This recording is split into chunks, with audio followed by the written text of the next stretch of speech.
Suara Teknika, media informasi dan edukasi lewat radio Suara Teknika.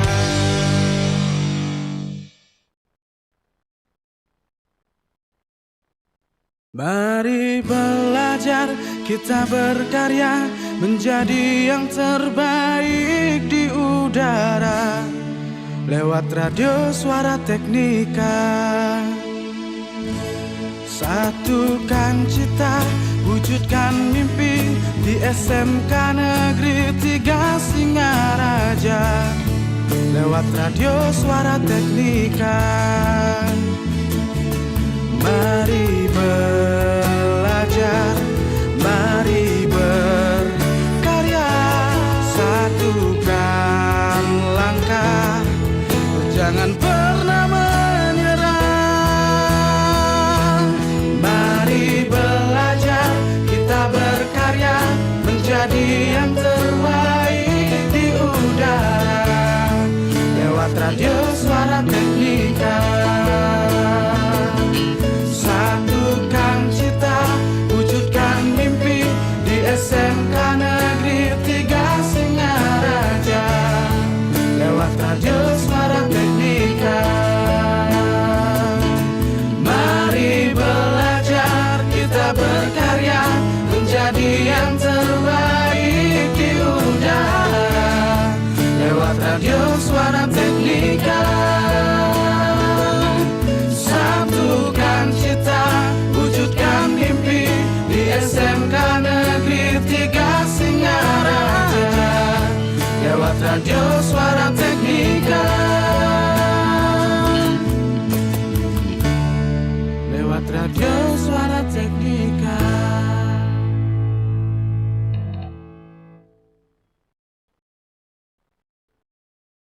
The best mix of music. 107.7 FM. Halo, selamat pagi sahabat Teknika. Berjumpa lagi bersama saya Wayan Rentanu di acara Obstemsi atau obrolan pagi STEMSI. Oke, terima kasih atas waktunya. Jadi selama kurang lebih 30 menit kita akan berbincang-bincang nih sama tamu kita yang sangat spesial di samping saya. Tidak lain adalah Bapak Kadek Sukiase SPD MPD yang merupakan Wakil Kepala Sekolah Bidang Kurikulum. Bagaimana Bapak? Selamat pagi. Baik, selamat pagi. Iya. Wayan. Gimana kabarnya Pak hari ini? Ya, Asungkare hari ini sehat selalu. Oke, terima kasih Pak atas waktunya untuk hari ini. Nah, sahabat Teknika, pas sekali ya hari ini adalah mau menjelang rapotan ya anak-anak kita seperti itu. Jadi kita undang jadi biar sahabat Teknika dan teman-teman semua tahu nih bagaimana perjalanan dari bidang kurikulum selama 1 tahun ke depan, begitu Bapak nggih? Siap. Ya. Oke, terima kasih atas waktunya Bapak. Nah, untuk yang pertama kali mungkin Bapak di sini ya Bapak?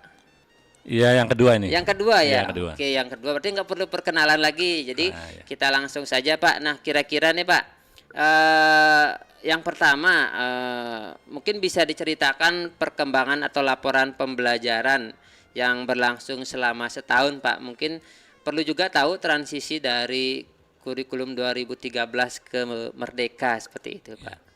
Oke, silakan Pak. Baik, terima kasih atas waktu dan kesempatan yang kedua ini diberikan di obrolan pagi STEMSI di Radio Suara Teknika SMK Negeri 3 Singaraja. Jadi selamat pagi juga kami sapa kepada pemirsa setia di 107.7 FM ya. Baik, jadi pada kesempatan ini mungkin Tiang sampaikan juga, tadi sudah disampaikan nama Tiangnya. Nah, kebetulan Tiang sebagai wakil kepala sekolah bidang kurikulum membantu ibu kepala sekolah. Kebetulan ini baru 6 bulan ya, jadi 6 bulan di bidang menjadi wakil kepala sekolah. Namun sebelumnya memang sudah mendampingi wakil kepala sekolah bidang kurikulum yang sebelumnya itu dari 2017. Nah, terkait dengan pertanyaan tadi, kita memang di SMK Negeri 3 Singaraja ini sudah melaksanakan kurikulum Merdeka masuk ke tahun ketiga. Oke. Jadi sejak 2021 SMK Negeri 3 Singaraja melaksanakan kurikulum Merdeka. Nah, tadi terkait dengan peralihan dari 2013 ke kurikulum Merdeka, itu sebenarnya ya peralihannya sih memang tidak begitu banyak, tapi memang poin-poinnya adalah mungkin dari segi penamaan itu mungkin ada berbeda, kemudian dari strategi pembelajaran itu mungkin sedikit ada penguatan atau perubahan sedikit, dan juga perubahan paradigma ya. Jadi kalau di kurikulum Merdeka ini paradigma kita adalah kita dalam mengajar itu yang pertama itu ada istilah terdiferensiasi. Nah, di sini mungkin kalau kegiatannya mungkin dari kurikulum sebelumnya mungkin sudah ada, tapi di sini istilahnya sekarang terdiferensiasi, artinya kita dalam pembelajaran selaku guru itu harus bisa memberikan pelayanan kepada siswa berdasarkan potensi atau karakteristik dari siswa. Nah, kemudian terkait dengan kegiatan selama setahun ini, jadi tahun ajaran 2023-2024 itu diawali di bulan Juli 2023, itu kita sampai saat ini jadi proses pelaporan hasil pembelajaran siswa itu ada dua, yakni di semester ganjil dan semester genap. Nah, di semester ganjil di Desember 2023 kita sudah melaporkan hasil belajar siswa. Jadi ada pembagian rapot pada saat itu. Nah, masuk di semester genap ini memang event kita cukup padat, Pak Wayan ya. Padat sekali ya. Jadi, ada gini juga kemarin kan ada PKL juga yang terbaru ya, Pak Kade ya. Nah ini mungkin menyinggung tadi PKL. Memang di sini sedikit ada perbedaan ya yang mencolok dengan K13 ya, Pak Wayan ya. Kalau K13 itu PKL itu kan dia berdiri sendiri. Artinya tetap bagian dari program pembelajaran tapi berdiri sendiri. Tapi untuk di kurikulum Merdeka PKL itu merupakan mata pelajaran. Nah, pelaksananya itu di struktur kurikulum itu PKL itu dilaksanakan di semester genap. Jadi kurang lebih atau minimal sebenarnya itu 18 minggu. Nah, jadi diupayakan bisa sampai 6 bulan. Nah, nanti itu disesuaikan dengan kondisi siswa dan mungkin industri. Nah, PKL karena bagian dari mata pelajaran, maka di sini pembimbing itu punya tanggung jawab lebih dalam membimbing siswanya karena merupakan mata pelajaran yang notabene adalah jam PKL itu terhitung sebagai jam pembelajaran. Nah, event kita di semester genap ini memang lumayan tadi kita sampaikan padat. Jadi mengawali di bulan Maret ya. Bulan Maret itu terutama untuk kelas 12. Yang kita sebut sekarang, jadi ini ada sedikit harus berubah penyebutan nih Pak Wayan. Ya, namanya berubah tapi sama sebenarnya, cuma karena tidak mengklasterkan kelas gitu ya. Jadi ada mungkin apa namanya Pak? Nah, ini jadi kalau kita dulu mengenalkan kelas 10, 11 dan 12 ya. Kalau di kurikulum Merdeka ada fase ya. Fase E untuk kelas 10, kemudian fase F kelas 11 dan juga fase F lanjutan untuk kelas 12 ya. Ya, benar. Ini juga pun fasenya pun dari TK SD kan berbeda Pak ya. Ya, benar. Nah, jadi semuanya disebutkan fase gitu ya. Sama kayak kalau tiang artikan fase itu kayak perkembangan ya. Perkembangan di tahap awal, fase A ya Pak ya. A sampai terakhir fase F ya yang paling benar. tinggi.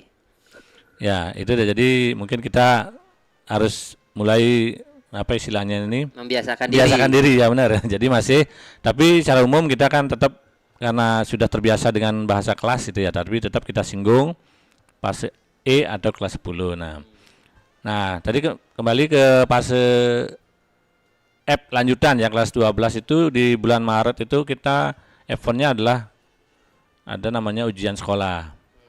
Nah, jadi di penghujung fase itu mereka harus menempuh yang namanya ujian sekolah. Dan ini sebenarnya kan diserahkan ke satuan pendidikan untuk teknisnya.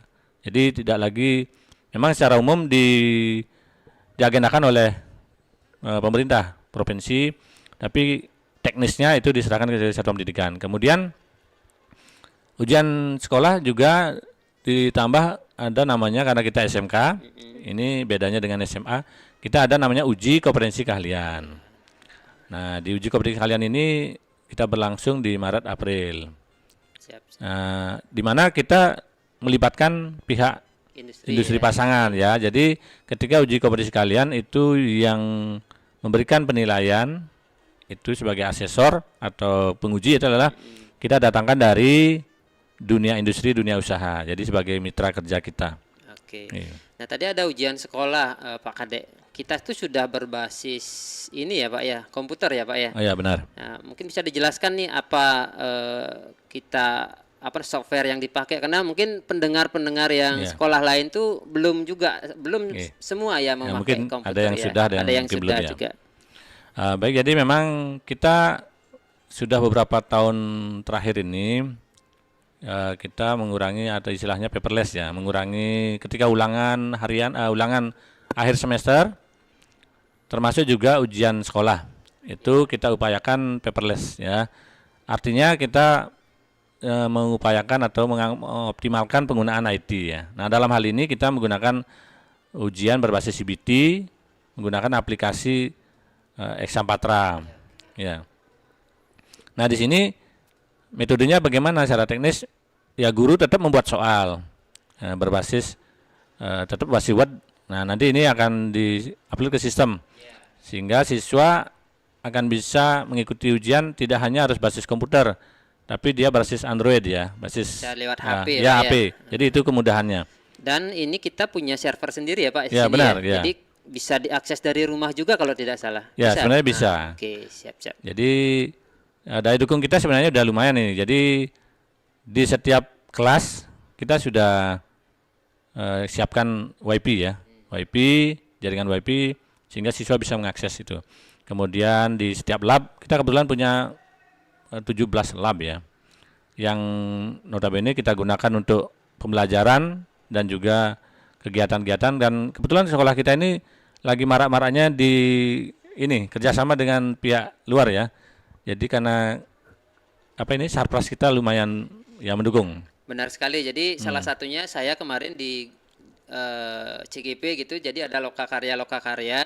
Jadi memang ruangannya yang dipakai sampai ruang bawah dan memang harus tercover WiFi seperti ya, itu. benar.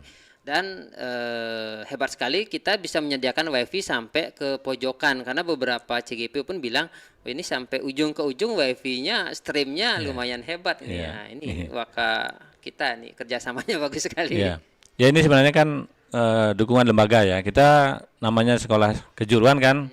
Jadi bagaimana kita mengupayakan mengoptimalkan IT dan juga pelayanan. Ini pelayanan ke siswa sebenarnya. Jadi kita bagaimana bisa melayani siswa baik itu dalam pembelajaran maupun dalam kegiatan lain untuk mendukung termasuk dari pihak stakeholder yang lainnya. Artinya kita siap artinya bekerjasama. Jadi itu kegiatan kita. Ya, kembali terkait dengan ujian sekolah tadi berbasis istilahnya berbasis online ya.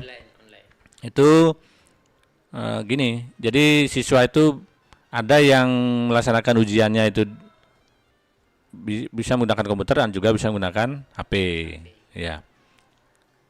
Dan terkait dengan uji kompetensi keahlian, nah ini merupakan quality control. Jadi kita sekolah SMK itu kan karena kita basisnya adalah keterampilan ya, maka sebagai quality control itu adalah kita tetap bekerjasama dengan industri. Nah, sehingga pada saat uji kompetensi itu kita mendatangkan dari pihak industri sebagai tim pengujinya begitu. Penguji. Mungkin sedikit bisa dijelaskan nih, kan sedikit perbedaan dari SMA, SMP, SD. Ya. Kita ada ujian sekolah, ada ujian UK. Karena perbedaan yang signifikan mungkin bisa dijelaskan. Iya. Mungkin kalau istilah ujian sekolah itu setiap jenjang mungkin ada ya. Jadi di SMP ada ya gitu ya. Di SMA ada. Itu lebih ke arah adalah ujian teorinya ya. Jadi pelajaran-pelajaran umum itu secara umum pelajaran teori. Namun kita bedanya dengan kita sebagai SMK itu kan karena rohnya adalah keterampilan. Nah, makanya itu ada namanya uji kompetensi kalian itu. Jadi yang membedakan di sini kita punya skill, punya jurusan ya Pak. Ya, benar. Ada jurusan otomotif, ada jurusan elektronika, ada bangunan, ada komputer. Nah, di mana di sana perlu skill-skill tertentu itu Pak ya. Ya, benar. Nah, ini jadi tahapan itu merupakan bagian dari syarat nanti dia bisa menyelesaikan pembelajaran di SMK. Jadi makanya ketika kemarin itu sebagai wujud dia atau mencirikan dia sebagai siswa berakhir di fase F lanjutan itu ada namanya adalah kelulusan kan gitu ya. Nah, tentu dalam kelulusan ini kan ada kriteria yang kembali ke sekolah yang bisa menentukan berdasarkan pertimbangan-pertimbangan. Nah, kemarin atau untuk tahun ini itu kelulusan itu tanggal 6 Mei ya, Mei 2024. Jadi sebelum kelulusan itu maka siswa harus sudah menyelesaikan seluruh program pembelajaran. Baik itu pelajaran setiap mapel termasuk PKL. Nah, PKL ini kan juga bagian dari itu program ya. Jadi mereka kemarin atau siswa kita itu melaksanakan PKL berakhir di tanggal 30 April. Dimulai di tanggal 18 Desember 2023. 6 bulan ya Pak ya. Ya, kalau kita hitung hitungan dari ketentuan memang minimal 18 minggu. Nah, kita mencapainya 19 minggu dah itu. 19 minggu. Iya. Baik, jadi memang siswa kita dibekali berbagai macam aktivitas baik di sekolah dan di luar sekolah gitu Pak ya, Pak Kada ya. Iya. Nah, untuk kelulusannya Pak, kita tahun ini meluluskan berapa ini untuk fase F Pak? Ya, baik.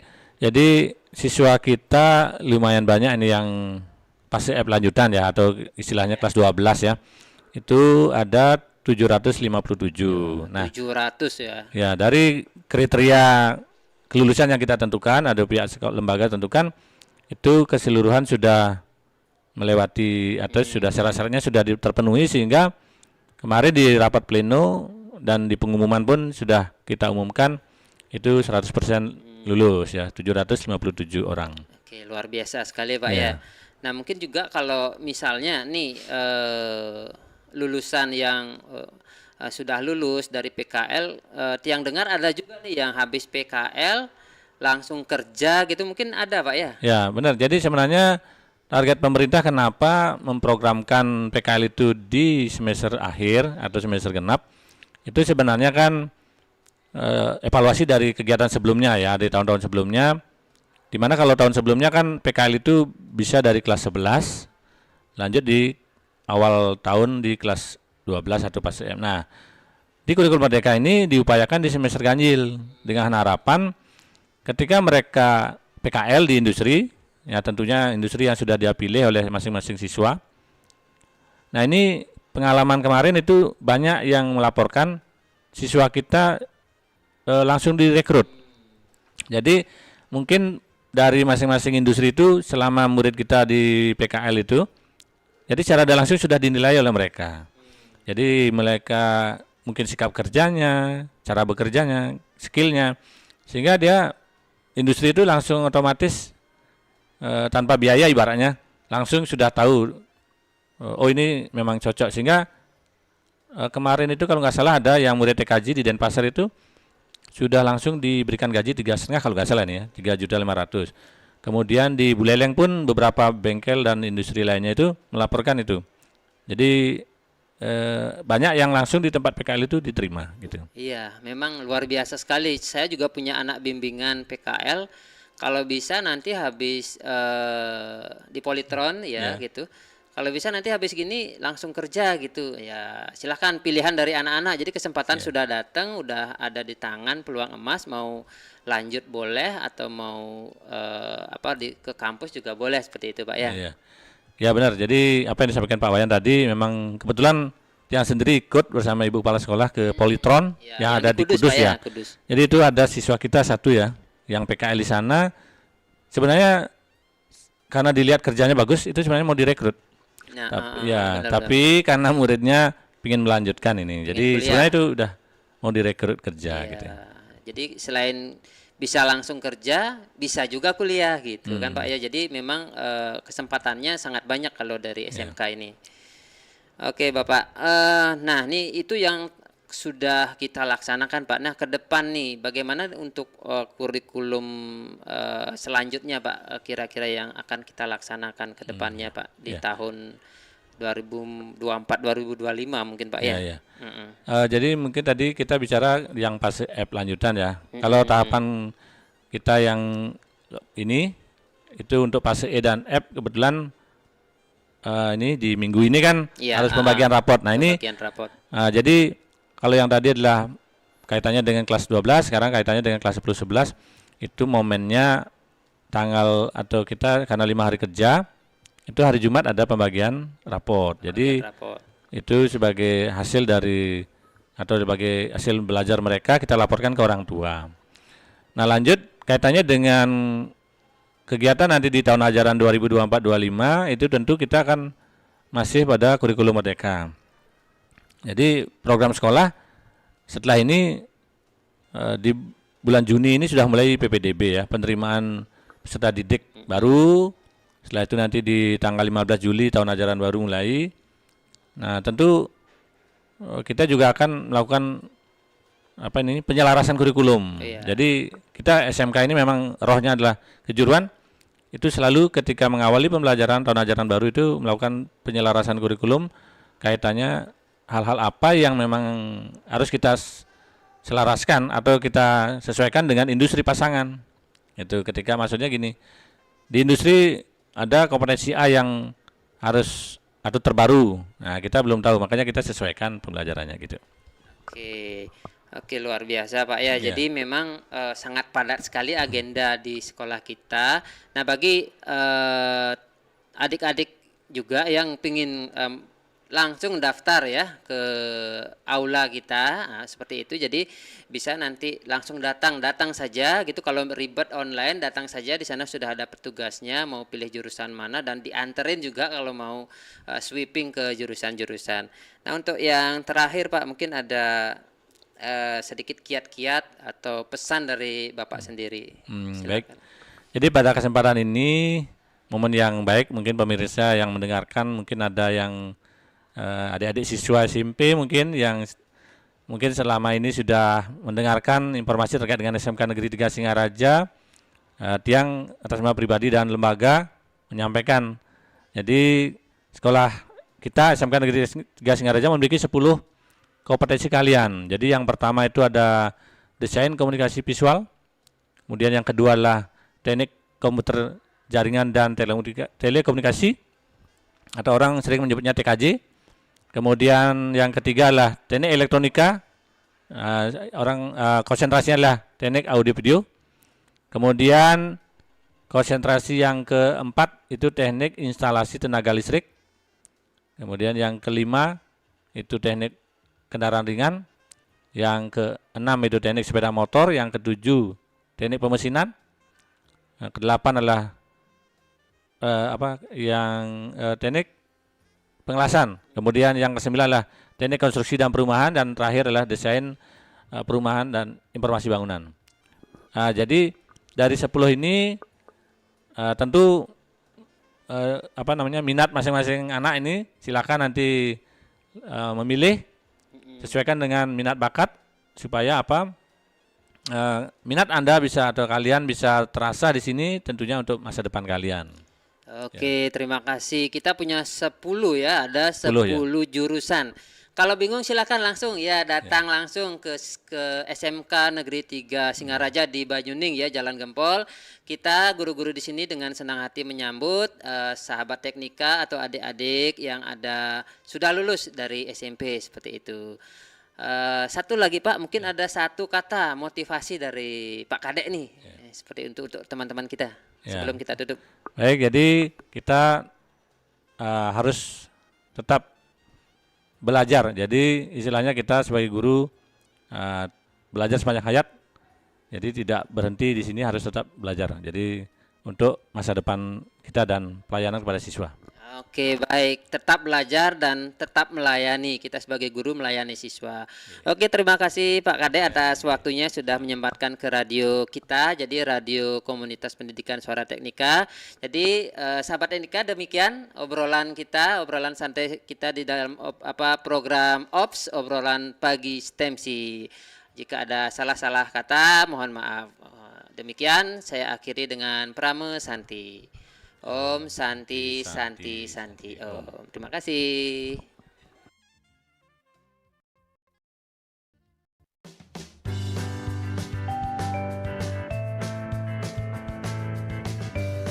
Budayakan belajar. Belajar itu bisa di mana saja.